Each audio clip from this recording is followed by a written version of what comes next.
Welcome to the Autism in Black podcast, where we focus on all things autism and the Black parent experience.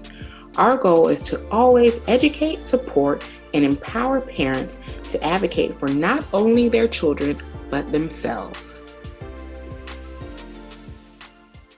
Hello, and welcome to the Autism in Black podcast.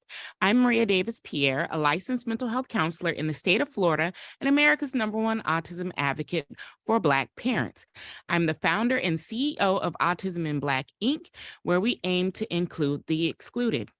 Today, we have a favorite of the Autism in Black podcast, Cheryl Poe. Cheryl is the founder and owner of Advocating for Kids. She is also a mom to 2 sons who have disabilities, and she has a disability herself. In this episode, we talk about Cheryl's experience at the 3rd Annual Autism in Black Conference. We also talk about some of her presentation that she presented at the Autism in Black Conference. If you are interested in accessing the replays and purchasing the replays of the 3rd Annual Autism in Black Conference, make sure to check out the show notes. Enjoy today's episode. Hi, everyone, and welcome to another episode of the Autism in Black podcast. We have one of our most frequented guests on the podcast today, someone who is a mentor, my friend, my family, and I'm very excited to have this conversation with her. Today we have Cheryl Poe. Hi, Cheryl. Hi, Maria. Thank you for allowing me to be here. And I love that introduction. Yes. Now, you have been here quite a few times, but I want to go ahead and get started right into the conversation of you being a presenter for the Autism in Black Conference. This is your 3rd time presenting for the conference, and we're very excited to have you.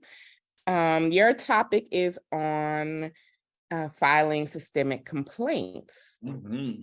It is called Systemic Change Through Systemic Complaints. Yeah. So can you give us a brief synopsis about what you taught us at the conference? Well, it was exciting to be able to provide Black parents whose stories are so similar to what I experienced when I first started this advocacy work. And to be able to give them the tools to first understand the purpose and what their procedural safeguards are, but then how to take it when the school district, when the schools stomp on those rights, right? Deny our Black families access to those rights, showing them how to use the school district's behaviors to then file systemic change against the district, so that the person coming behind them that looks like them doesn't have to experience the same trauma. I think for me, knowing that people literally got that, because that's what I wanted, right? That was the intent when I was creating the presentation, and to hear the feedback that yes, people felt armed enough to stand up against the bullies that they actually described, right, in some of the discussions at the IEP table. And that the bullying is around them being the only Black one in a table of 12 or 13 people. So for me, making sure that parents understood that they have, right, a say, that their voice is actually written into the law, and making sure that Black voices understand that means them too, because typically other kinds of workshops like this don't do that for us. No, they don't. And one thing I like about it is the fact that you're making it a reality for us. I think oftentimes we don't know that is an option, and we do not know how to go about filing these reports and these types of complaints. So I like that you make it realistic for the families, that is something that is an option for them. Yes. And that's exciting. It's because this system, let's be honest, Maria. Yes. Public education was not ever developed for Black families. Mm-mm. Public education was never developed for families that have disabilities, with children with disabilities. So Yeah. we have a double whammy. We had to get, Brown versus the Board of Education to allow us to have access to what they thought at the time was quality, equal, equitable educational services because the schools were white. But the problem was that was now looking back at it 50 years ago, the idea of being forced into a setting where you're going to be hated, where the school districts then develop laws, practices, policies to then exclude us. Maybe that wasn't the best thing for us. Because after 50 years, those same kinds of obstacles we face. And then you think about students with disabilities, like before that act was implemented, our children, children that had disabilities, they were institutionalized. They weren't allowed to go to school. Half the time, people didn't even take them out. And we're talking about the 70s when that law kind of came in. Oh. So when we put those two together, the intersectionality, I think, is extremely clear that currently Black children with disabilities are still facing the same kinds of racist discrimination, and in many cases in states, especially in the South, also segregation still exists. Yes. Yes. And that's the unfortunate part, is that when we're looking at and trying to see changes and outcomes, there's not much change that has happened. You and I were having this conversation about the difference in ages between your kids and my kids, and how I'm still dealing with things that you were dealing with when you were advocating for your children. Like, Exactly. the change is really minuscule in some areas, because we're still dealing with so many things that hinder us from getting our children appropriate and unique services to them. Like, we shouldn't have to be doing this amount of fighting so our children have the opportunity to have an equal footing in the school system in relations to their non-disabled peers. I agree. Yeah, I don't even know what to say about that. It's just me either, right? To be honest. And then not been like that pause, probably, like, you're like, what? I agree, that's it. Well, and it's because it's like I wanted to switch to say, and that's why, Maria, your conference is so important. I can't stress that enough. I feel that this reality, your conference and other conferences like this, that's how the only way we're going to be able to make that change. And the conference gave us an opportunity to start that process, to be that agent of change, because we are telling these parents the truth. We are mobilizing. You already cultivated the community to be able to go out there right now, and for parents to start standing up and saying no. And that's the excitement that I get every year when you announce that, yes, you're going to do it again. because to me, that's the only thing that really, in my mind, Maria, this kind of movement and activities, and what we're doing and what you're doing and what you have done and will continue to do, is the only way that our parents will be empowered enough, like targeted empowerment, structured empowerment for the Black communities to be able to say no more. Yeah. And make a difference, right? Yeah, and it's a difficult thing that we are having to do it this way, because my true hope is that it would have always been inclusive, and when I saw that it was not, it was something that I had to go and create. People don't care to think about our needs. People don't care to ensure that we have a safe space to talk about things that are truly bothering us. Because when we talk about what's truly bothering us or what's truly happening to us, people are looking like, well, why are you going to the extreme? And it's not the extreme for us, it's our day-to-day lives. So we haven't been afforded opportunities to really have safe spaces where we could go and network, safe spaces where we could go and learn what's the real information that we need to advocate for our children. Safe spaces not to have to worry about other stories being centered, white stories being centered, white families being centered, because they're always centered.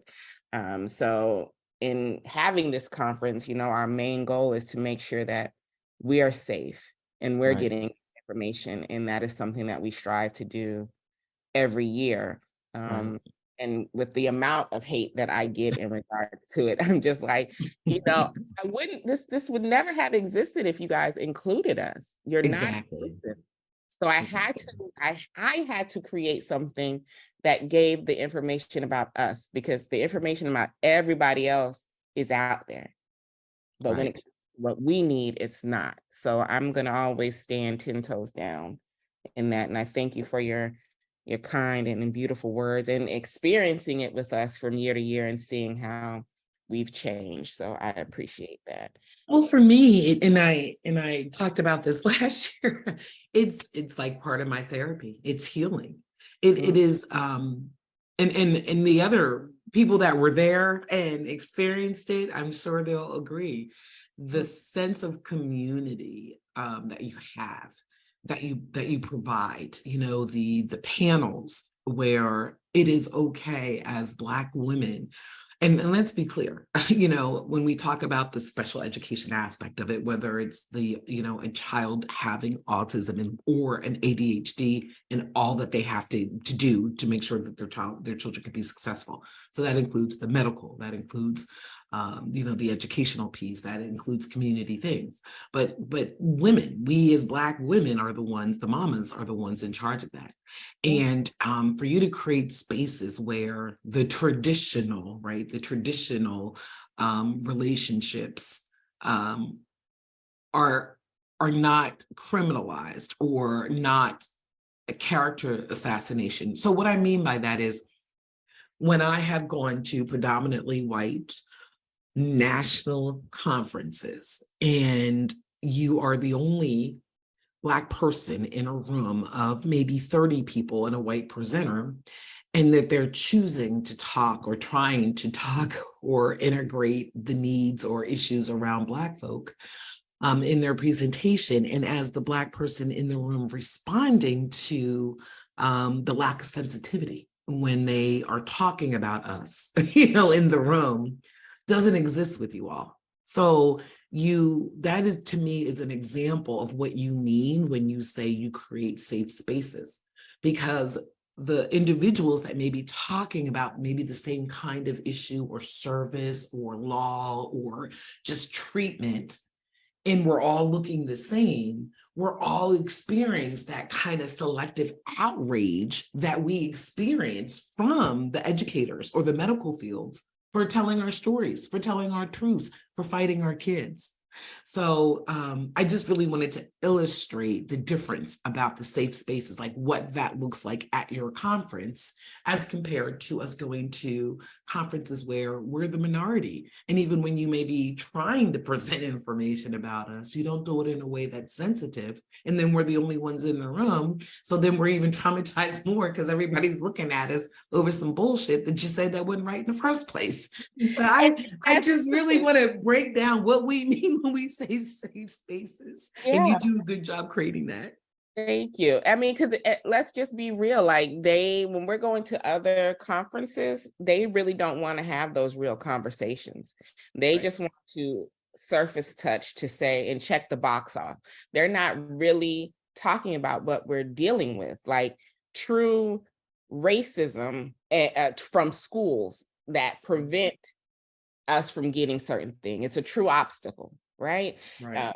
We are going up against things that leave us coming out of that room traumatized, that white parents are not dealing with twofold. They may be coming out with the trauma of, oh, they're not understanding my child's disability, but we're coming out with that intersectional piece of it, the race and the disability that we're going up against. And oftentimes they've made up their mind about us and our children based on race. So before we can even get to a conversation about disability, there are already 50 obstacles in our way just based on our skin color. Exactly.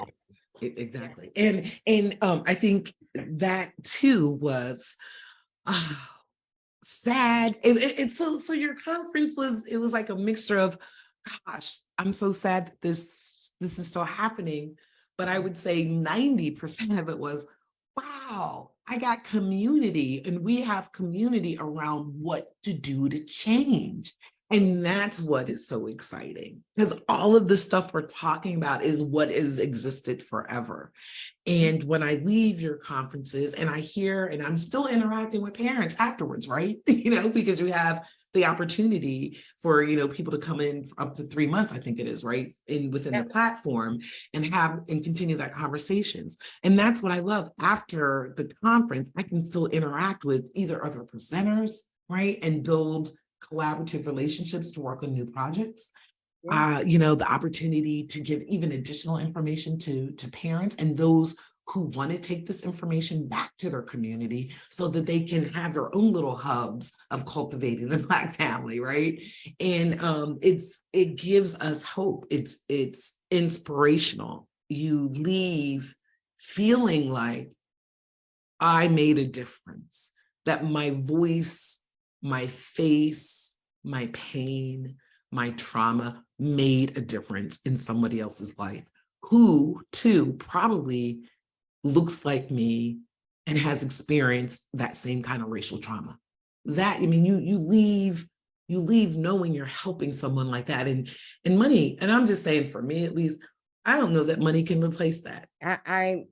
I'm just sitting here speechless and with chills because, just hearing your experience of the conference just makes me so happy, because it's doing what we intended to do, which is bridge that gap for the Black community.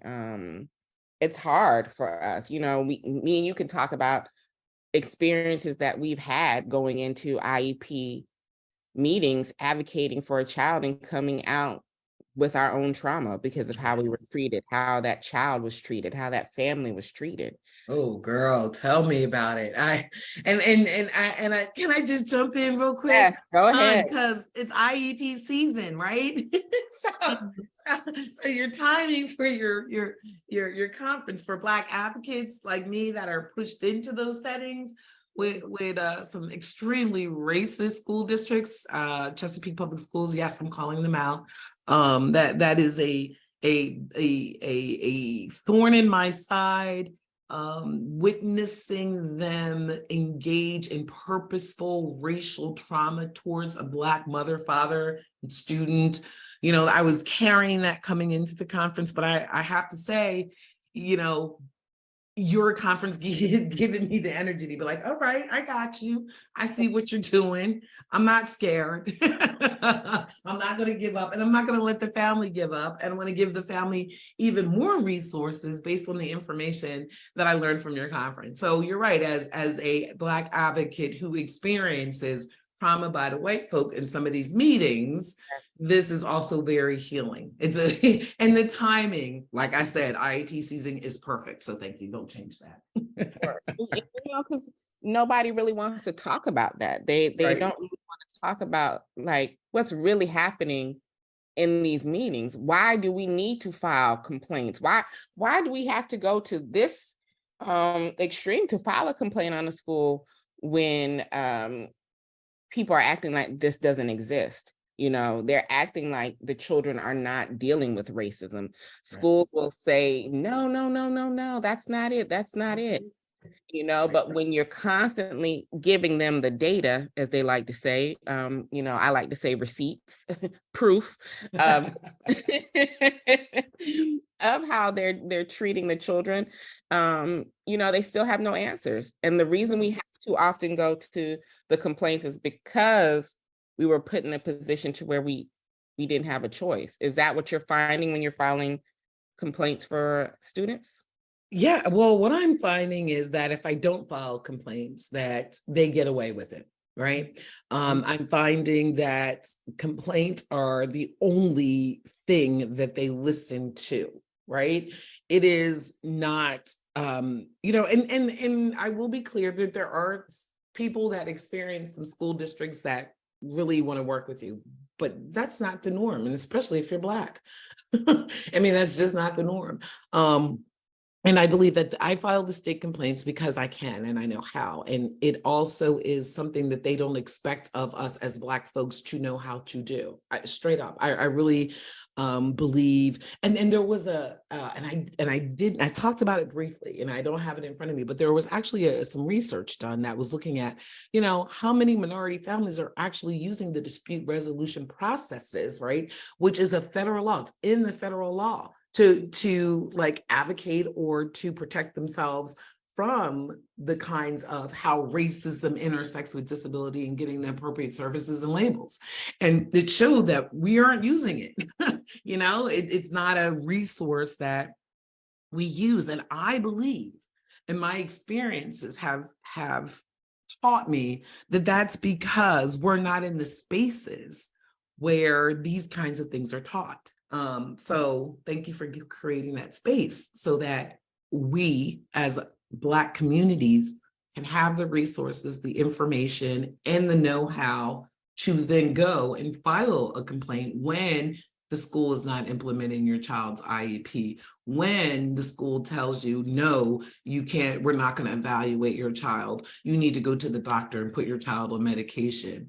When the IEP team tries to tell the parent, well, you have to take this or leave this. You don't have any other choices. Or when the IEP team says, oh, it's okay that your child's in the third grade reading on the first grade level. He'll catch up later. No, those things are not okay. And we need to put our foot down. So the complaints are a way to make them say stop.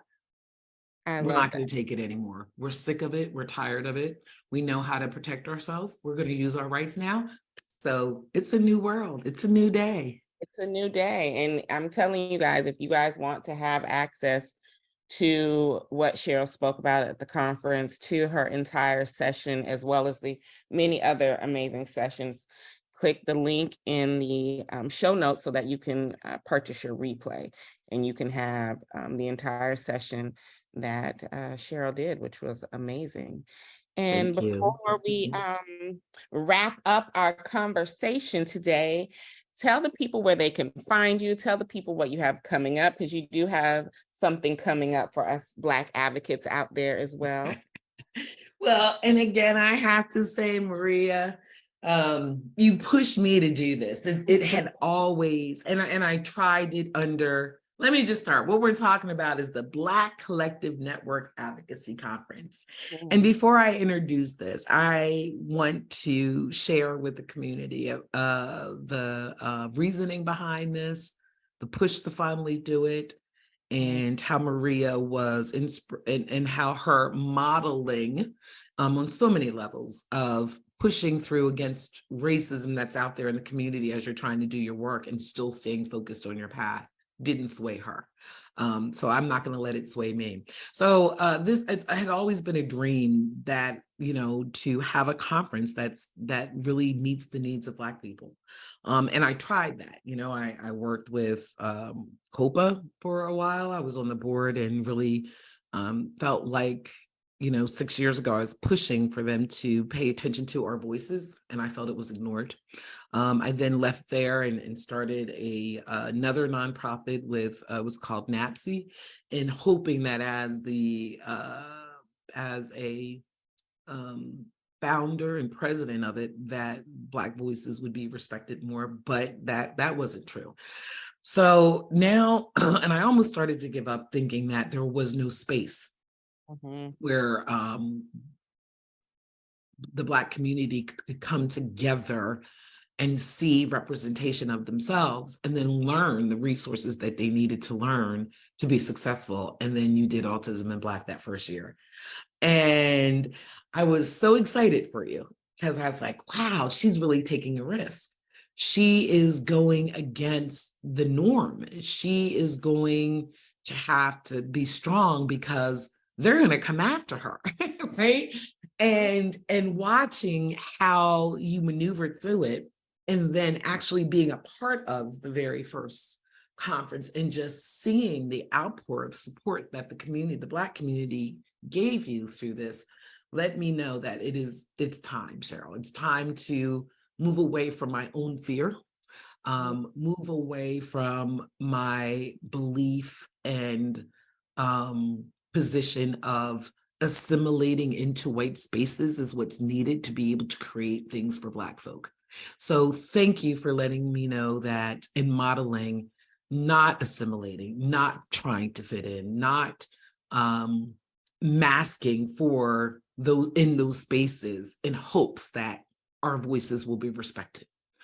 So with that, I've created Advocating for Kids will be hosting its first conference, and it's called the Black Collective Network Advocacy Conference. Our dates are and please write these down. Our dates are June 23rd through June 25th. And I just want to say that was just the date that we picked, and I didn't even realize that was the date of your conference last year. So it's kind of funny that I'm taking my first year of a conference is from yours. So I just hope that means it's good juju, good vibes. Yes. And this will also be a virtual event. And our theme is uplifting Black families in the disability community. And our theme is we are, again, centered around the specific needs of Black families with the focus of strategies for really navigating and thriving in the world, the special education world specifically, and some of the mental health stuff that just ignores our experiences, just doesn't believe that our voices are important. And our slogan, which you help us to come up with, which I love, is for us, by us, about us. And that just, again, reflects our commitment to centering the needs and perspectives of Black individuals that are neurodivergent and need information about disabilities. So if you would like to find out more information about our conference, you can go to Advocating for Kids. It is www.advkidsinc.org. And you can learn more about the purpose of the conference. You'll be able to learn the theme, what we're doing. I think we'll have our scholarship opportunities up by the end of the week, hopefully. If not, we'll have information on the website for you to find out how to register and or sponsor us, because we are looking for sponsorships. And we will have all that information in our show notes, as well as Cheryl's website and her social media handle, so you can connect with her. Yes, I'd love to hear from you all. I love to hear from you guys. I do coaching sessions. So if you just need someone to spend an hour with to talk about your child's disabilities, your child's IEP and Section 504 plan, if you want information about me coming and doing a little mini training for you all on how to, what I call advocating while Black, just reach out. We'd love to hear from you. Yes. And thank you for being on the podcast again. And of course, sharing your wisdom with all of us. We appreciate that. Of course. Thank you for inviting me. I love talking to you and your audience. You have an amazing audience. They reach out to me and give me lots of love. So anytime I get to come on here, I just know I'm going to get all the love back from your audience. So I don't mind showing up. That makes me happy. And thank you all for listening to another episode of the Autism in Black podcast. And we will catch you on the next episode. If you haven't done so, make sure to subscribe to our podcast so you can always be notified when a new episode drops. To get the resources shared on today's podcast and the show notes, make sure to go to autisminblack.org/podcast. And be sure to share your takeaways from the show on IG stories and Twitter using our official hashtag AIBpod so that we can find them and share them. And if you want to continue the conversation from today's episode, make sure to join our Autism in Black podcast Facebook community. and please make sure to answer the questions to gain entry. Thank you for listening and joining me this week. Have a good one.